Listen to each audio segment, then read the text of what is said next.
जी हाँ, आखिरकार कंपैरिजन तो होना ही था। अगर आप देखें स्वैग से करेंगे सबका स्वागत, और उसके अलावा आप देखें तो लेके प्रभु का नाम, दोनों का कंपैरिजन होना ही था। दोनों सेम ही स्टाइल के सॉन्ग है, पार्टी सॉन्ग, डांस नंबर, आप दोनों में से जो चाहे कह सकते हैं, दोनों उसी स्टाइल के सॉन्ग हैं। और उस वक्त में भी ऐसे रिलीज़ किया गया था। टाइगर जिंदा है में भी अगर आप देखें, एक था टाइगर में माशाल्लाह, ये गाना था माशाल्लाह माशाल्लाह करके जो सॉन्ग था बहुत बढ़िया वो भी था, लेकिन वो बहुत ज़्यादा पीछे की बात हो जाती 2012। तो मुझे नहीं लगता कंपैरिजन करना किसी भी लिहाज से सही होगा। हम यहाँ से करते हैं टाइगर जिंदा है यानी टाइगर 2 और टाइगर 3 के सॉन्ग से हम करते हैं, तो समझते हैं स्वैग से स्वागत से। देखिए पर्सनली अगर आप मुझसे कहें तो स्वैग से स्वागत बहुत अच्छा सॉन्ग है, बहुत ही बढ़िया सॉन्ग था, मज़ा आया कंपोजिशन और सारी चीज़ों में। मेनली गाने जो होते हैं, मैं आप लोगों को बताऊँ, तीन चीज़ें होती है किसी भी गाने के अंदर, सिर्फ तीन चीज़ें सबसे मेनली होती हैं। कंपोजिशन, जो कि म्यूज़िक कंपोज़र ने बनाया है। उसके अलावा अगर आप देखें तो सिंगिंग, जो सिंगर्स ने गाया कैसा है। तीसरा अगर आप देखें लिरिक्स, ये तीन ही मेन पार्ट होते हैं। तो अगर आप देखें ओवरऑल तो मैं ये समझता हूँ सबसे पहले कंपोजिशन की अगर बात करें तो मुझे लगता है प्रीतम दा ने कोई भी कमी नहीं छोड़ी है। कंपोजिशन बहुत ही बढ़िया, बहुत ही बेहतरीन, कैची, एक पार्टी सॉन्ग। और जो डांस नंबर टाइप के सॉन्ग होते हैं इनमें एक ही चीज़ की डिमांड होती है, वो ये होती है कि कैची होना चाहिए। 10 साल बाद याद किया जाए ना किया जाए उनसे फ़र्क नहीं पड़ता। वो रोमांटिक सॉन्ग होते हैं जिनकी रिपीट वैल्यू हमेशा के लिए रखी जाती है, लेकिन जो चलने वाले ये जो सॉन्ग होते हैं इनको कैची बनाया जाता है। तो बहुत प्यारी म्यूज़िक कंपोजिशन बनाई जो कि कैची है प्रॉपर। स्वैग से स्वागत में भी यही चीज़ थी, हालांकि स्वैग से स्वागत आज भी आप सुनो तो मज़ा आता है, इतनी बढ़िया उसकी भी कंपोजिशन है। चलिए, तो अगर आप समझते तो ये आपकी चॉइस के ऊपर है। अब ये एक पर्सनल चॉइस पे थोड़ा सा पर्सपेक्टिव में मामला हो जाता है कि आप 60 पे रखेंगे उसको और इसको 40 पे रखेंगे, तो ये आपके ऊपर है। पर मैं कहीं ना कहीं समझता हूँ 50-50 के आसपास का, ये 60-40 आप अपने अनुसार चूज़ कर सकते हैं।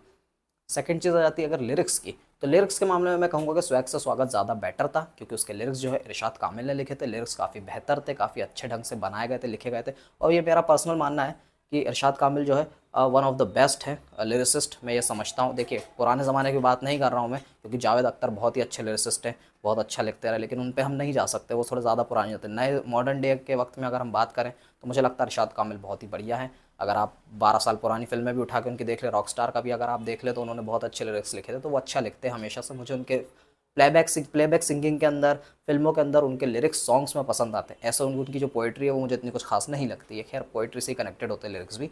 लेकिन हम अगर बात करें इस सॉन्ग की, लेके प्रभु का नाम, तो इसके जो लिरिक्स है वो अमिताभ भट्टाचार्य ने लिखे। अमिताभ भट्टाचार्य ने पहले कई सारे सॉन्ग बहुत अच्छे लिखे हुए हैं, लेकिन अगर हम स्वैग से स्वागत से कंपैरिजन करें तो उसके मामले में मुझे लगता है कि अरशद कामिल के लिरिक्स ज़्यादा बेहतर थे। ये मेरी पर्सनल चॉइस है, आप अलग सोच सकते हैं। मुझे लगता है अमिताभ भट्टाचार्य और इरशाद कामिल के बीच में से अगर आप मुझे चुनने के लिए बोलेंगे तो मैं कहूँगा इरशाद कामिल ज़्यादा बेटर लिरिसिस्ट हैं, ये मेरी चॉइस है। इसके अलावा अगर आप जाए फिर सिंगिंग पे, तो सिंगिंग में मुझे नहीं लगता कोई कमी छोड़ी गई है। अगर आप देखें तो विशाल ददलाली ने स्वैग से स्वागत गाने को गाया था, यहाँ पे अरिजीत सिंह गा रहे हैं, साथ में जो है निकिता गांधी भी, तो दोनों ने बहुत ही अच्छे ढंग से गाया और प्रॉपर है, बढ़िया लगा है। मुझे नहीं लगता उसमें कोई भी गड़बड़ या कुछ ऐसा, मुझे लगता है दोनों को आप बराबर मार्क्स देंगे 50-50%। तो ओवरऑल ये चीज़ है। अब उसके बाद अगर कोई एक चीज़ बचती है, हालांकि इससे उतना ज़्यादा सॉन्ग के ऊपर इफेक्ट नहीं पड़ता, लेकिन फिर भी हम आज के वक्त में ऑडियंस काफ़ी ज़्यादा देखती है, तो वो है विजुअल। सॉन्ग को पिक्चराइज कैसा गया किया गया, शूट कैसा किया गया, तो इन दो चीज़ों में बात की जाती है। तो मैं आपको बताऊँ कि स्वैग से स्वागत को भी बहुत अच्छा शूट किया गया था, लेके प्रभु का नाम को भी बहुत ही बढ़िया ढंग से शूट किया गया था। कई सारे लोग कहेंगे कि भाई टाइगर जिंदा है का डायरेक्टर जो थे वो अली अब्बास जफ़र थे, इसके डायरेक्टर मनीष शर्मा है, तो ये फ़र्क है। तो मैं आप लोगों को बता दूँ, बहुत ही बेसिक सी बात है ये, हालांकि ज़्यादातर आम दर्शकों को ये बात बताई नहीं जाती और ना ही उन्हें ये बात पता होती है। मैं आप लोगों को बता दूँ, होता यही है जनरली कि कभी भी जो फ़िल्म का डायरेक्टर होता है वो सॉन्ग्स को डायरेक्ट नहीं करता है। ये जो इस प्रकार के जो सॉन्ग्स होते हैं इनको कभी भी डायरेक्ट नहीं करता है।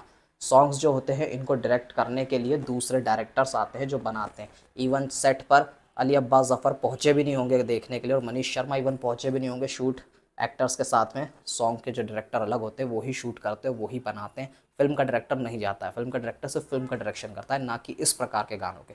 वो सिर्फ उन्हीं गानों के डायरेक्शन में मौजूद रहेगा जिनका कोई ना कोई कनेक्शन कहानी के साथ है। इस तरह के सॉन्ग्स के साथ बिल्कुल भी मौजूद नहीं होता है, तो वो अलग चीज़ हो जाती है। तो आप विजुअलाइजेशन पर मुझे नहीं लगता डायरेक्टर्स के मामले में कंपैरिजन कर सकते, लेकिन ओवरऑल अगर आप शूट देखें तो दोनों को ही बहुत ही अच्छे ढंग से विजुअलाइज किया गया है, मेरा मानना है। तो ये आपकी चॉइस है कि आपको क्या लगता है क्या नहीं। ओवरऑल मैं ये कहूँगा कि 60% पे मैं समझूंगा स्वैग से करेंगे सबका स्वागत को, और 40% पे मैं दूंगा यहाँ पर लेके प्रभु का नाम को। बाकी आपकी क्या चॉइस है नीचे कॉमेंट्स करके ज़रूर बताइए।